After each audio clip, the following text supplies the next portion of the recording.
It's the 6th of June 1960, and across the Pacific, nations are reeling.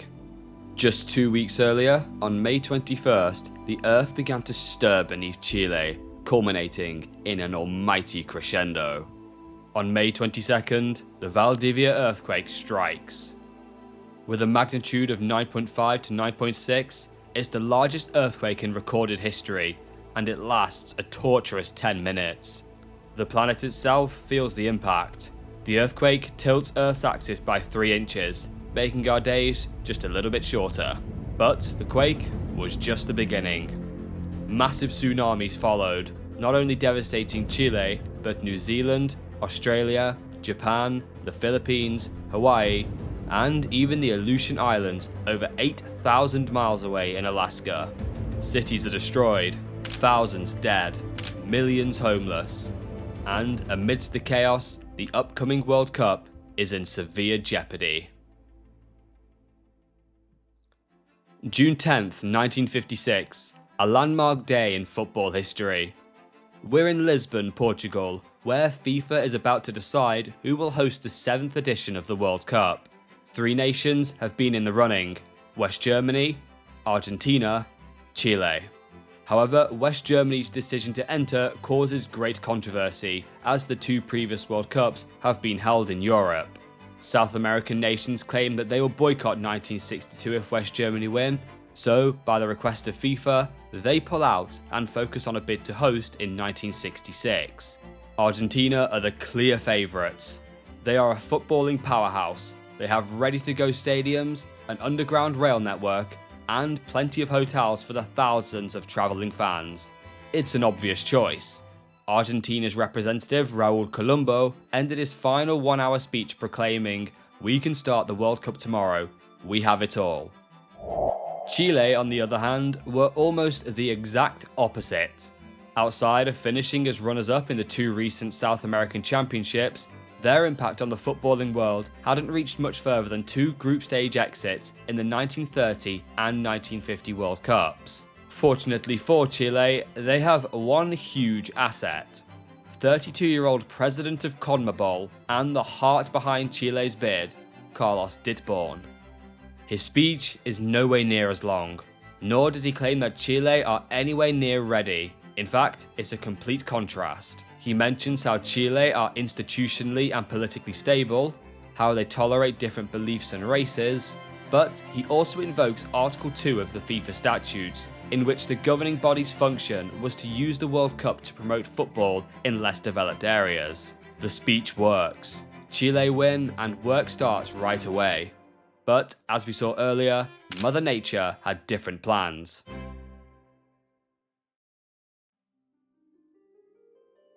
Originally, 8 cities are selected to host matches. However, devastated as a result of the earthquake, Talca, Concepcion, Talcahuano, and Valdivia all back out. The damage cost an estimated $550 million US, but fortunately, help arrives from around the world, saving the World Cup for Chile. Viña del Mar and Arica managed to rebuild their stadiums, while the Braden Copper Company allow their stadium in Rancagua to be used. This leaves 4 stadiums, all under 25,000 capacity, besides the Estadio Nacional in Santiago. Each stadium will host every game in an assigned group.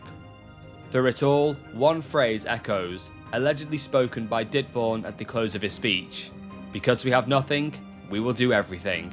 Whether he said it or not no longer matters. The words become Chile's rallying cry, a symbol of resilience, and the soul of the 1962 World Cup.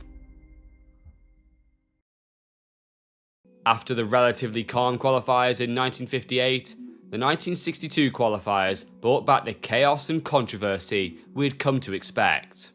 Asia and Africa began smoothly, until it turned unfair. After Indonesia pulled out, South Korea saw off Japan in a 2-legged tie. But instead of earning a ticket to Chile, they were told that they had to play against the winners of UEFA's Group 10. Brutal. In Africa, the system was even stranger. In Group 1, Sudan and the United Arab Republic, today recorded as Egypt, both withdrew after UEFA refused to reschedule their games around monsoon season. In Group 2, Morocco and Tunisia were inseparable after 3 matches. The tiebreaker finished in a 1-1 draw, therefore a coin toss was needed and Morocco advanced. In Group 3, Ghana beat Nigeria only to lose to Morocco in the next stage. Morocco's reward was a playoff against a UEFA side. North and Central America wasn't much simpler. Mexico, Costa Rica and the Netherlands Antilles won their groups, then faced each other in a final round. Mexico triumphed, but that still wasn't enough. To qualify, they had to beat South American powerhouses Paraguay. Against the odds, Mexico won, sealing their spot and keeping their dream of a World Cup victory alive. South America itself saw familiar faces cruise through. Argentina and Uruguay qualified with little trouble, while Colombia reached the finals for the very first time. Europe, meanwhile, was full of shocks. Bronze and silver medalists from 1958, France and Sweden, both fell at the playoff stage. France was stunned by Bulgaria, who punched their ticket to the World Cup for the very first time. Scotland, meanwhile, lost a playoff to Czechoslovakia 4-2. Elsewhere, the heavyweights, West Germany, Hungary, the USSR and England, sailed through with ease. Spain, winners of Group 9, brushed aside Morocco, while Yugoslavia, Group 10's champions, ended South Korea's hopes. And then came Group 7, if you can call it a group. Due to political tensions, many Arab and Muslim nations refused to play Israel, so FIFA decided to create a bizarre rest of the world group, throwing Israel into the mini bracket. First, Israel thrashed Cyprus 7-1 in aggregate, then curiously, they were paired with Ethiopia, one of Africa's stronger teams. Both games were held in Tel Aviv, and both games went Israel's way. That set up a final showdown with Italy. Against the odds, Israel raced into a 2-0 lead inside the first 38 minutes. But the dream quickly collapsed. Italy fought back to a 4-2 victory and then won 6-0 in Turin in the second leg.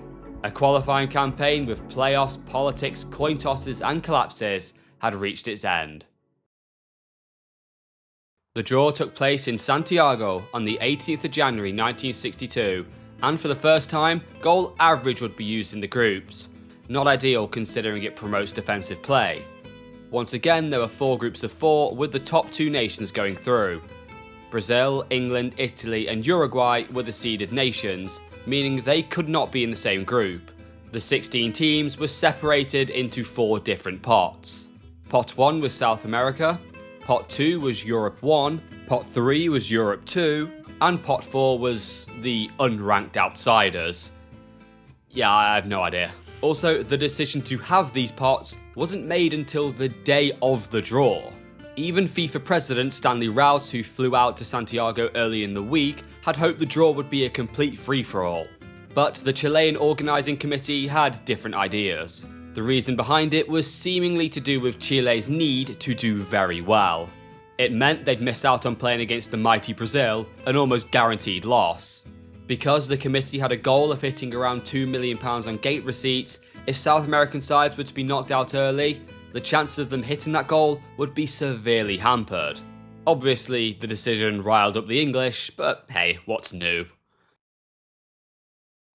Group 1 was a nightmare draw. Colombia, Uruguay, the Soviet Union, and Yugoslavia all crammed into the remote city of Arica, the venue nobody wanted.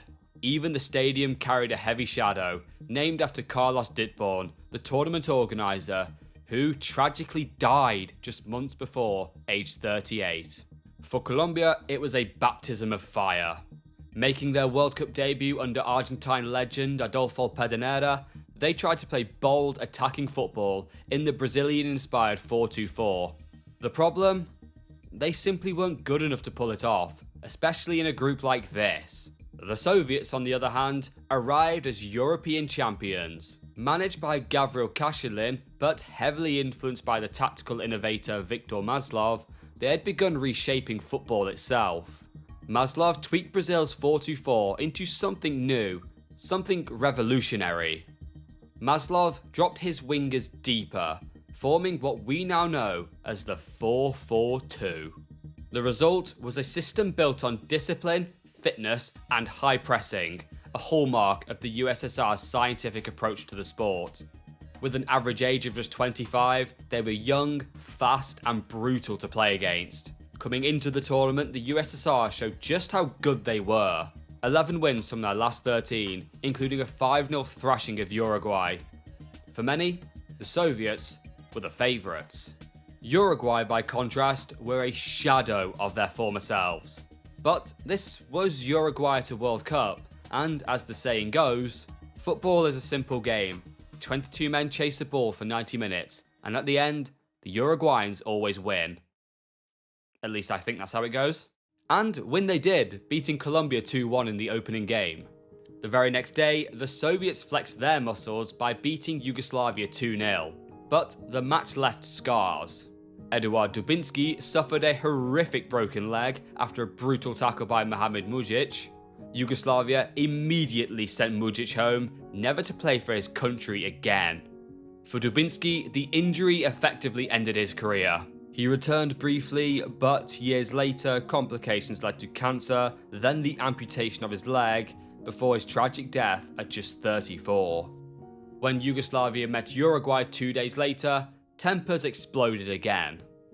After scoring, Angel Cabrera slapped Vladislav Popovic in a melee, leading into the sending off for the pair of them. Yugoslavia still ran out 3-1 winners.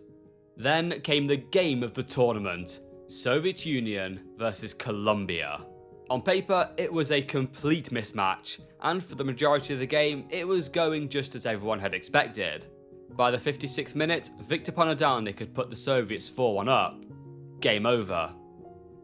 Except it wasn't. What followed was one of the most astonishing comebacks in World Cup history. It began with Marcos Kol, who etched his name into legend by scoring directly from a corner, the first and only Olympic goal in a World Cup. Against Lev Yashin, no less. The Colombians, suddenly alive and with momentum, threw everyone forward, wave after wave of attack, until Marino Klinger completed the miracle, 4-4. Colombia had pulled off the impossible, limbs everywhere. It still remains as the greatest comeback in World Cup history.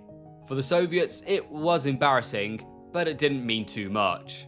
They recovered in their final game, with Ivanov scoring late to secure top spot in the group. As for Colombia, their joy was short-lived. In their last game, Yugoslavia hammered them 5-0, ending their debut campaign with a cruel reminder of just how far they had to go.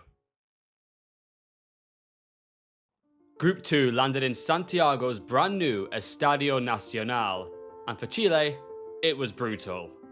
Coach Fernando Riera had been preparing for this moment ever since 1957. In 1957, Riera was named as Chile head coach, alongside being the youth coach, building the foundations for 1962. Wanting to improve his own managerial skills, Riera made his way to Europe, specifically France, Spain, and Hungary, in an attempt to learn new tactics and training methods. The end result was the ability to adapt tactically during games, a solid defensive system that could counter-attack quickly, and a vast improvement on physical fitness, meaning they could press for longer. Add that to the creativity and passion the squad already had, Chile were potentially on for a very decent World Cup. But survival meant getting past Italy, West Germany, and Switzerland, 3 sides well versed in the art of defence, especially Italy, who as a footballing nation were masters in the art of catenaccio, the ultra-defensive, substance-over style system often vilified as the most cynical tactic the game has ever seen. Also, Switzerland's coach at the time, Karl Rappan, the very man who laid the foundations for catenaccio decades earlier with his Veru system. Italy's squad was stacked. It involved Giovanni Trapattoni, Cesare Maldini, Gianni Rivera, the golden boy of Milan and future Ballon d'Or winner, and 2 Argentine-born stars, Umberto Maschio and the reigning Ballon d'Or holder, Omar Sivori. Oh, and just to top it off, Jose Altafini, better known as Mazzola, the man who had switched allegiance from Brazil to Italy after winning the World Cup 4 years earlier, alongside Pelé. The group began calmly enough. Chile beat Switzerland 3-1, while Italy and West Germany played out a tense 0-0. But any sense of normality vanished on June the 2nd when Italy faced Chile in what became one of the most brutal games in World Cup history. The bad blood started long before kickoff. Before the draw, two Italian journalists decided to make the trip to Santiago, and their reviews on the city were scathing. Corrado Pizzanelli wrote in La Nazione, "They tell us Santiago resembles Turin like Rome resembles Milan. That means nothing. All that to maybe make us forget about the reality of this capital, a sad symbol of one of the world's most undeveloped places, distressed by all possible ills, malnutrition, prostitution, illiteracy, alcoholism, poverty. These people are backward." Charming. Antonio Girelli of Corriere della Sera doubled down on the criticism. Chile is a small, proud and poor country. It has agreed to organise this World Cup in the same way as Mussolini agreed to send our air force to bomb London. The capital city has 700 hotel beds, the phones don't work, taxis are as rare as faithful husbands, a cable to Europe costs an arm and a leg, and a letter takes 5 days to turn up. Much like the game the two sides played in, Chilean newspapers struck back.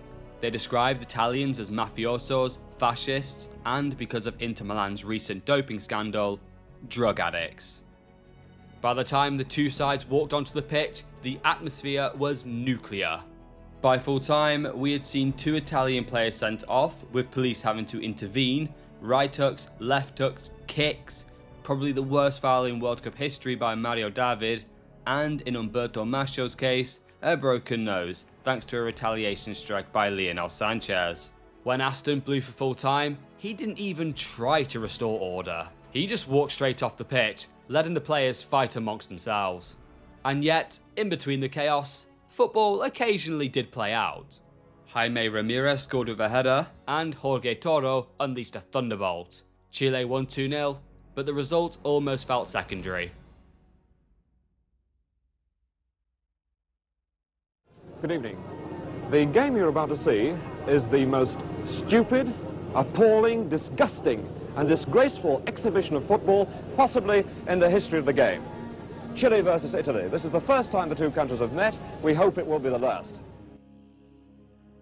That was David Coleman reporting on Chile's 2-0 victory over Italy in what is now known as the Battle of Santiago. To modern ears, it sounds overblown, almost theatrical. But in truth, it wasn't.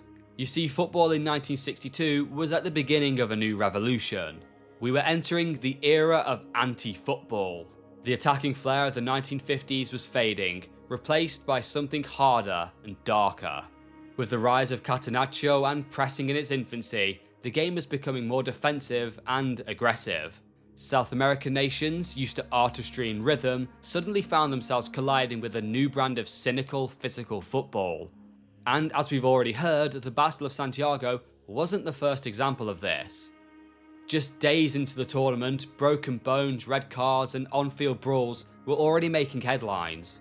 FIFA, alarmed, feared that decades of progress towards the beautiful game were being ripped apart in front of the world. Some actually blamed the format of this World Cup itself. Gustav Wiedeker, president of UEFA, complained, "There is too much rivalry, too much tension, too many games within too short a period, too much defensive, gritty football under the present system." The Scottish FA president, Bob Kelly, was even more brutal.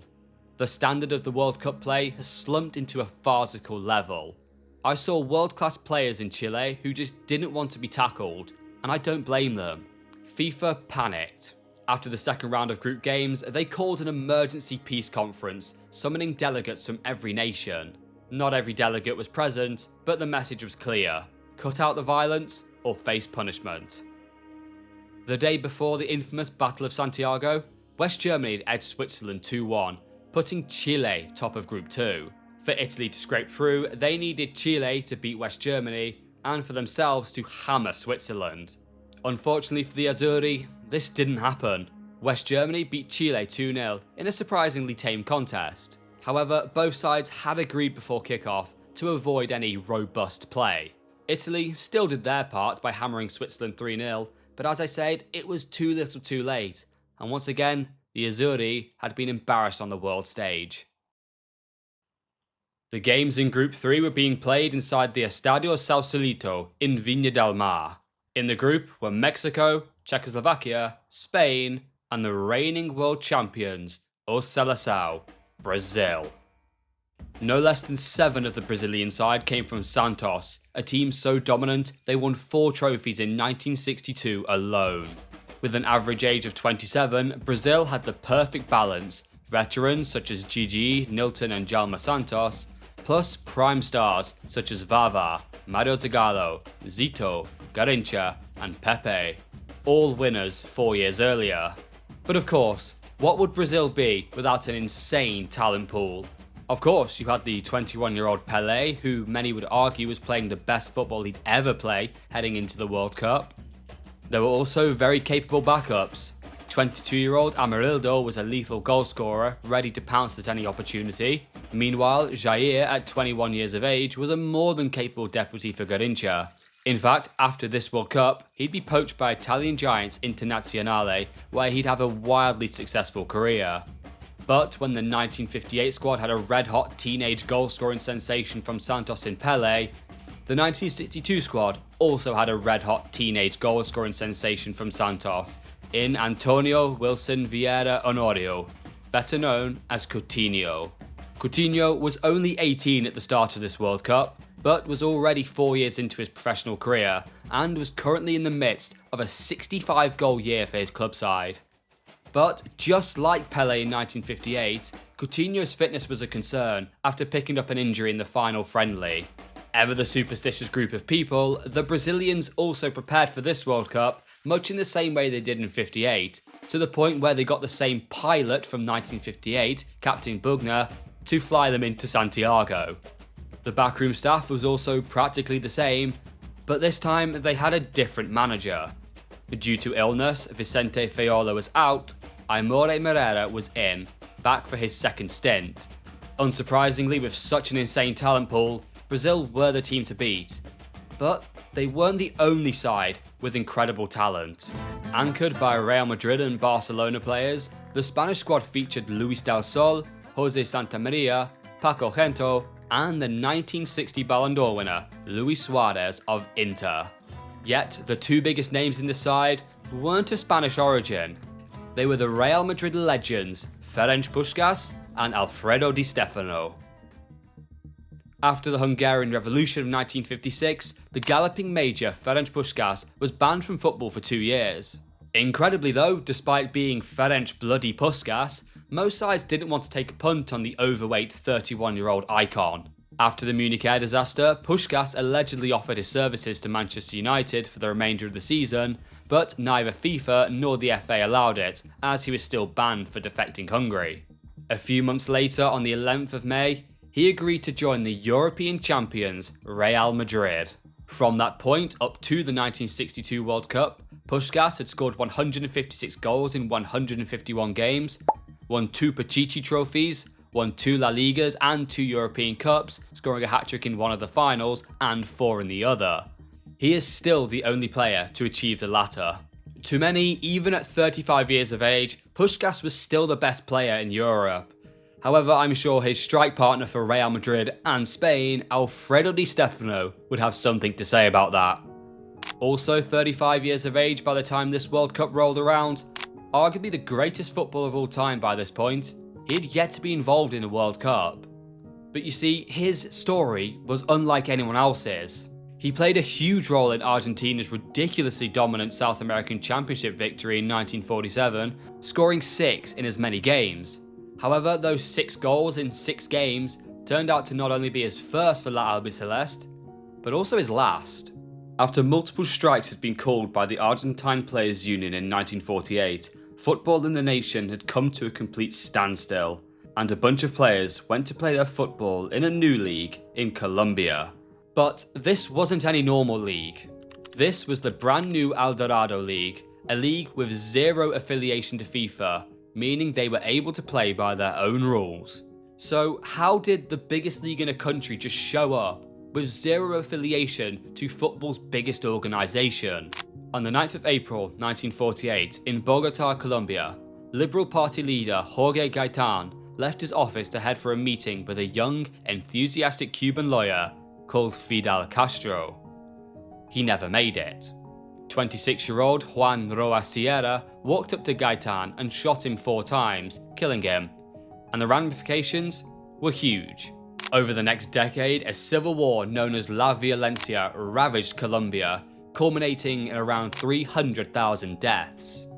During the Civil War, Colombian authorities attempted to use football as a distraction. Fortunately for them, at the same time, Millonarios president Alfonso Sr. and a handful of other officials formed Di Mayor, bringing professional football to Colombia. Wanting to use it as a distraction, the league was heavily backed financially. They offered huge salaries, and without international clearance or transfer fees required, some of the greatest stars of that era moved over, including Di Stefano, who was the headline act for Millonarios. In fact, for a brief period of time, the Colombian league had a genuine case of being the best league in the world. The Blonde Arrow had a fabulous 4 seasons at Milos, and he played 4 games for a Colombian 11, although all of these games weren't FIFA sanctioned. However, by 1951, the league was quickly starting to come to an end, with the signing of the Pact of Lima. After negotiations between Di Mayor, FIFA and CONMEBOL, all of these players that moved to Colombia would have to go back to their original clubs, because remember, none of these signings were officially sanctioned. But for Di Stefano, who was originally at River Plate, well, he was going somewhere else. After a bizarre transfer saga involving 4 different clubs, Di Stefano joined Barcelona, who dealt with River Plate, and Real Madrid, who dealt with Millonarios. It was a 4-season deal where he'd play for both sides every other season. But almost straight after that bizarre transfer was confirmed, Barcelona, who felt like they had been played, sold their rights to Real Madrid. Los Blancos paid around £53,000 for the Argentine, and it's fair to say that he was worth every single penny. 9 seasons as a Madrista by the 1962 World Cup, the Blonde Arrow had played 338 games and scored 269 goals. He'd won 6 La Liga titles and 5 European Cups, but most remarkably of all, he had scored in every single one of those European Cup finals. The only European Cup final he didn't score in was the one against Benfica a few weeks before this World Cup, when Real Madrid lost. In 1957, he was handed Spanish citizenship, and after initially refusing to lift his international ban after the whole El Dorado saga, FIFA allowed him to play international football once more. But much like Coutinho, Di Stefano had picked up an injury just before this World Cup, meaning he'd miss at least the group stages. For the 3rd time in 4 World Cups, Brazil faced Mexico in their opening game. The outcome was the same as always. Brazil took home the 2-0 victory, but it wasn't the royal arse-whooping that Brazil had handed out before.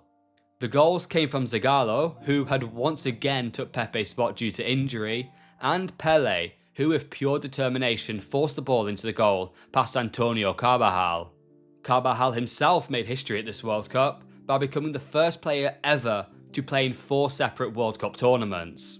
The next day, Czechoslovakia shockingly beat Spain 1-0.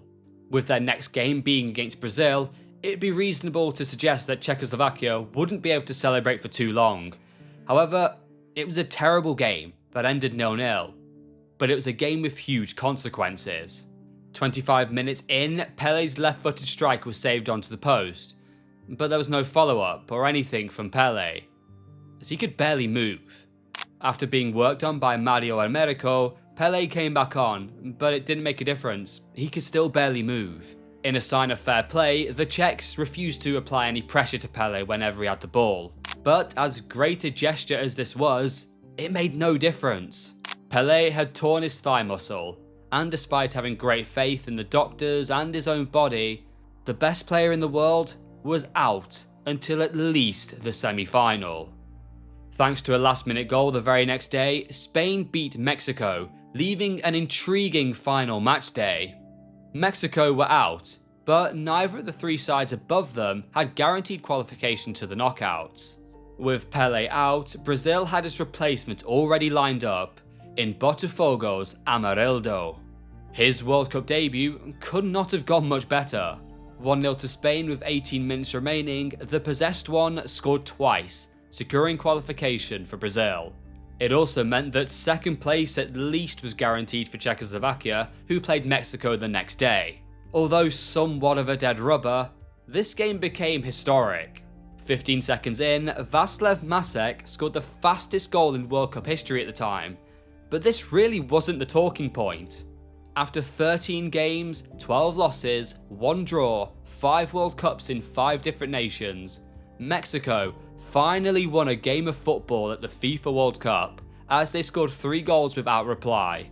Incredibly, with that win, they actually leapfrogged Spain into 3rd place, and because they missed out on the knockouts, it confirmed that arguably football's greatest player of all time, Alfredo Di Stefano, never got to play at a World Cup. Finally, we head into Group 4, which saw England, Argentina, Bulgaria and Hungary all face off in Rancagua. England came into this World Cup in phenomenal form, and they were scoring goals for fun. Jimmy Armfield called it the best England side I ever played in. It was totally committed to attack. England's coach Walter Winterbottom was truly on his final chance when leading England out to their 4th World Cup, and he was quite happy with the draw. After the Munich air disaster in 1958 and the poor World Cup after, his orders from the FA were to locate good young players who could stay together for a 4-year cycle to end the World Cup agony. In the end, only 8 players from the 1958 squad made their way to Chile, including Bobbies, Charlton and Robson, and England's captain and best player, Johnny Haynes. Whereas some of the newcomers became icons in the English game.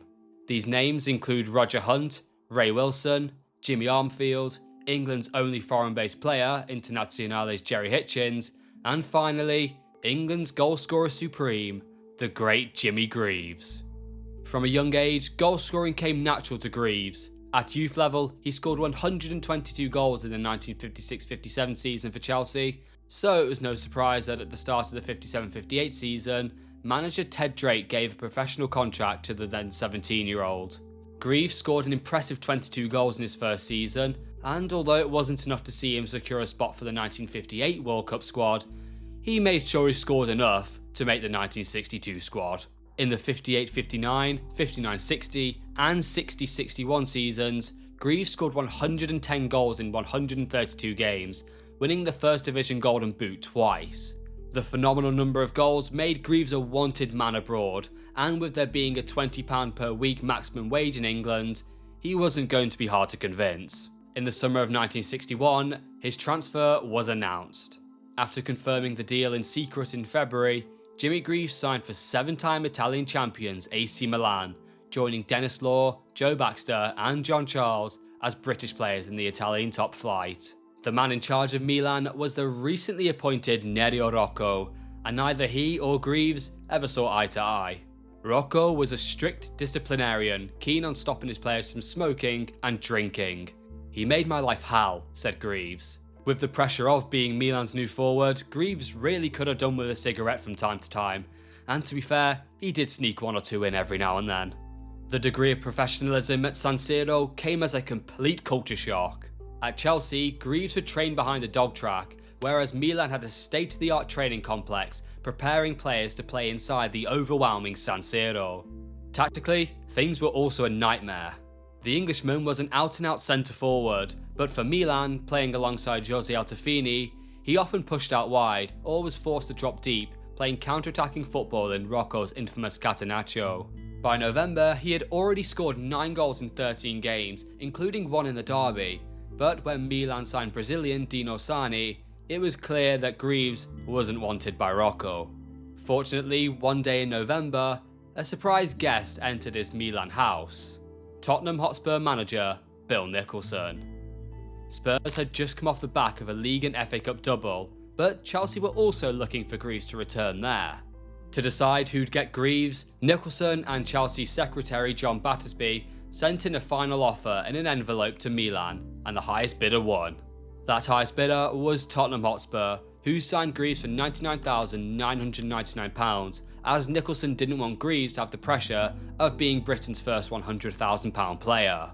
His time at Milan wasn't completely worthless though, as the Rossoneri won the Scudetto, meaning Jimmy Greaves won the only league title in his career. Ever the great goalscorer, Greaves had no problem settling in. For the remainder of the season, he scored 30 goals in 31 games for Spurs, including the opening goal in the FA Cup final, which they won 3-1. With 19 goals in 18 international games and in the form of his life, England could have done a lot worse than rely on Jimmy Greaves to take them to glory. But of course, because this is England, not everything was straightforward. For reasons unknown, Winterbottom got rid of his 4-2-4 formation and returned back to the all-reliable WM, which ended up being a tragic decision. The squad were also housed in the Braden Copper Company's staff houses. A ravine separated the sides, players were cut off from the outside, cinemas only showed Italian films with Spanish subtitles, and they had to take sulfur tablets to ward away any traveller's diarrhea. Today's England players would have rebelled. They would have taken one look and run back down the hill, said Bobby Robson, who, coincidentally, picked up an injury during a kickabout, ruling him out of the group stages. His replacement, though, was some kid from West Ham called Bobby Moore.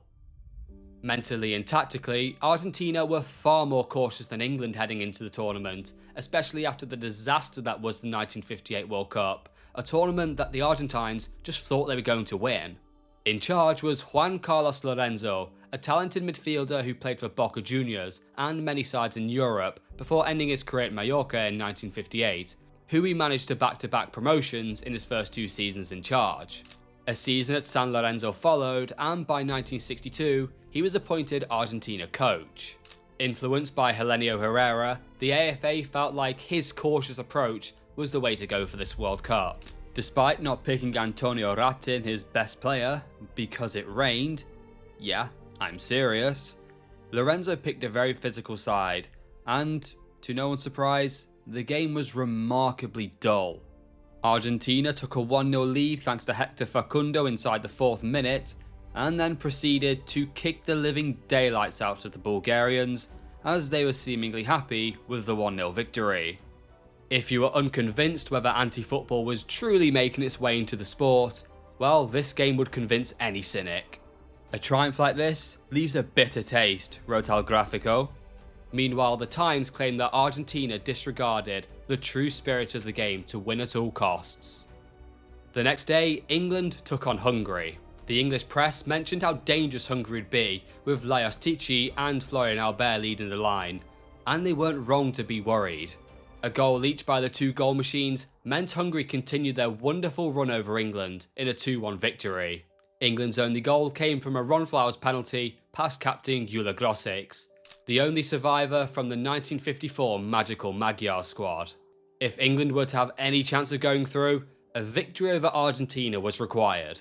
For Argentina, Ratin returned to the side. However, they decided to play a 4-2-2-2 formation, which no one in the side was comfortable playing. Lorenzo wanted Ratin to mark Haynes and Vladislav Kapp to mark Bobby Charlton. The plan fell flat on its arse. England dominated, and a 3-1 win was more than deserved. The next day, Hungary all but confirmed their qualification after battering Bulgaria 6-1, with Florian Albert scoring the first, and spoiler, only hat-trick of the 1962 World Cup. What this meant was that if England were to go through, they had to at least match Argentina's result. After La Albiceleste drew 0-0 with Hungary, the Three Lions task was simple. In a match Bobby Moore called one of the worst international matches ever, England and Bulgaria played out a 0-0 draw, and were even whistled off the pitch. This meant England had qualified behind Hungary on goal average, and once again, Argentina were left wondering just what went wrong. June 10th, 2:30 PM, the quarter-finals kicked off. Host nations Chile had to travel all the way up north where the mighty Soviets were waiting. Not exactly ideal. The USSR were one of the best teams in the world, and Chile had to travel while the Soviets didn't move an inch. But for Chile, they had one thing in their favour, which no other side had, and that was their support. However, the Soviets had one thing holding them back. Lev Yashin. Yeah, you heard me right. Chile won the game 2-1, and Yashin was clearly at fault for their first goal. The Soviets got the equaliser, but straight after, Eladio Rojas scored the winning goal from 30 yards out. Later, Rojas said scoring past Yashin felt like winning a trophy. But for Yashin, things turned sour, fast. When he returned to Moscow, fans whistled, jeered, and questioned his future. What they didn't know? Well, he had suffered a severe concussion before Chile's first goal, something the media completely ignored. A year later though, Yashin would prove them all wrong by winning the Ballon d'Or as Europe's best player. This Russian goalkeeper looks safe as a house. Meanwhile, in Rancagua, two former finalists faced off, Czechoslovakia versus Hungary. Hungary were flying, Tichy and the young Albert scoring for fun. But Czechoslovakia's coach, Rudi Vilatasil, had one plan: frustrate them.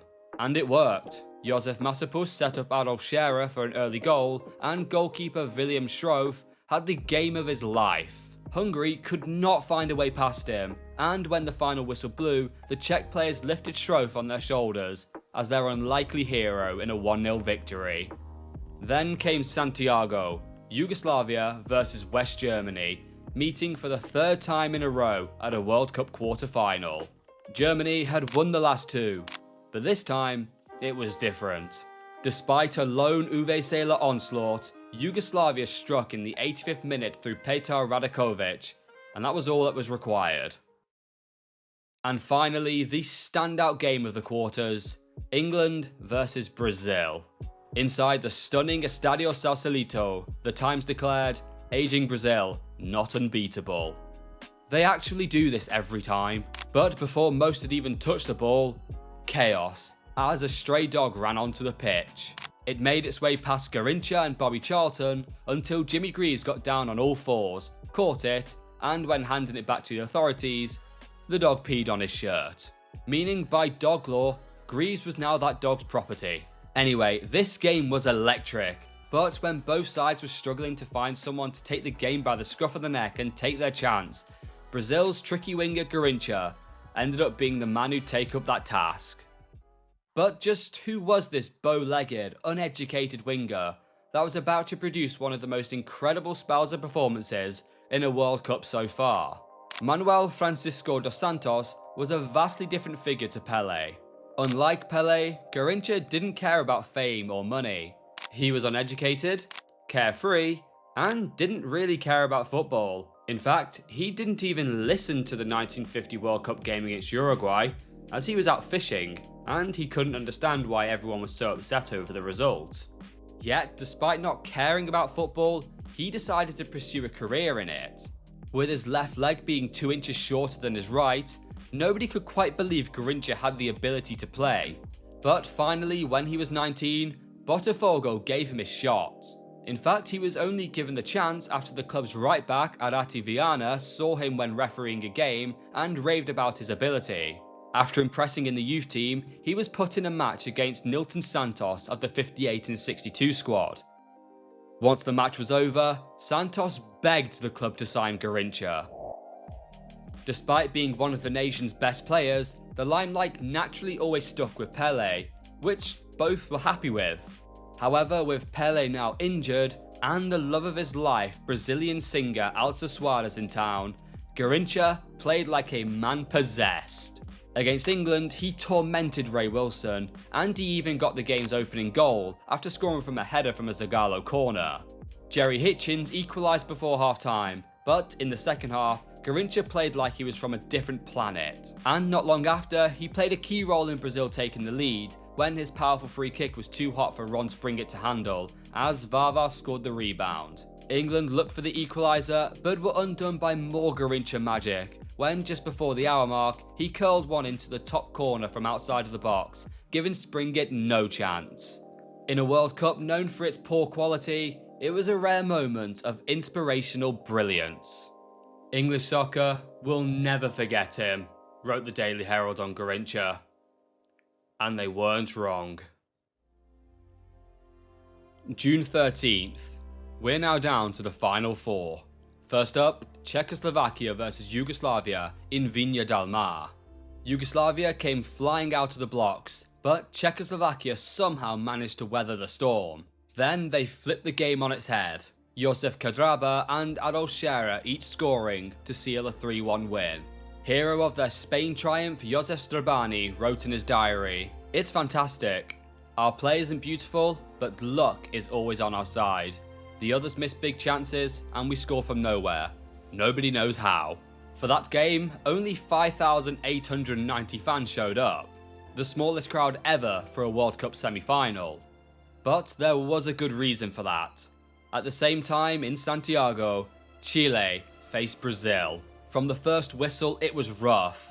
Garrincha got kicked, shoved, tripped, but the little bird, as he was eventually known, kept flying. And when he decided to play, Chile had no answer. 2 goals in the first half. The first, an absolute thunderbolt, this time with his left foot. The second, another towering header from a Zagallo corner. Chile hit back through Jorge Toro, smashing in one of the goals of the tournament. Suddenly, it was a dogfight. Tackles flying, tempers boiling, and even more goals were scored. Honorio Landa got sent off after kicking out, but by then, the game was gone, as in the 78th minute, Vava struck his second of the half, as Brazil won 4-2 in a classic.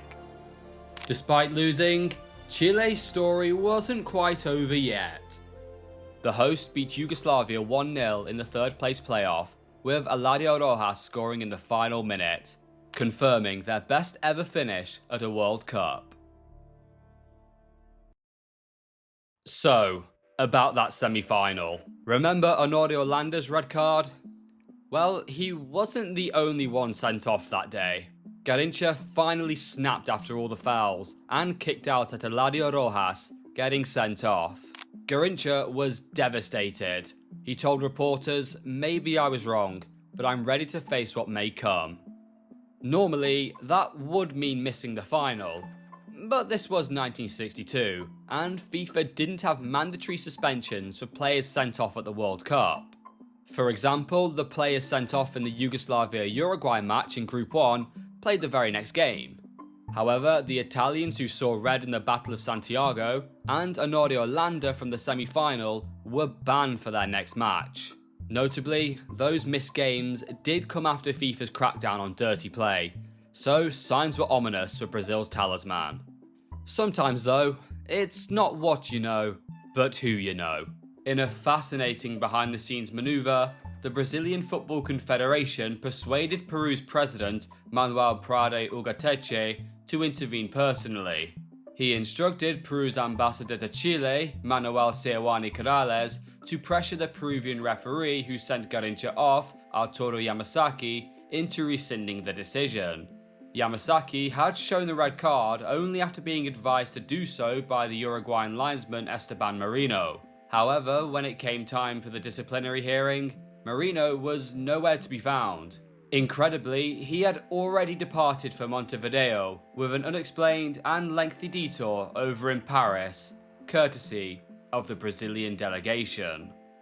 Also, Brazil's delegate, Mozart de Giorgio, great name, told the disciplinary panel that Garrincha's kick was just a joke and that he'd never even been sent off before. Both were lies. But somehow it worked. Garrincha was free to play in the final. And with that, the stage was set. June 17th, 1962, Estadio Nacional, Santiago, almost 69,000 fans in attendance. On one hand was a nation with a vision of continuing a legacy. The other, simply looking to create one. Despite hopes he'd make it, Pelé was still injured, so Brazil stuck with their usual 4-2-4 and made 0 changes. The Czechs matched them, swapping the injured Jan Lala for Jiří Tichy.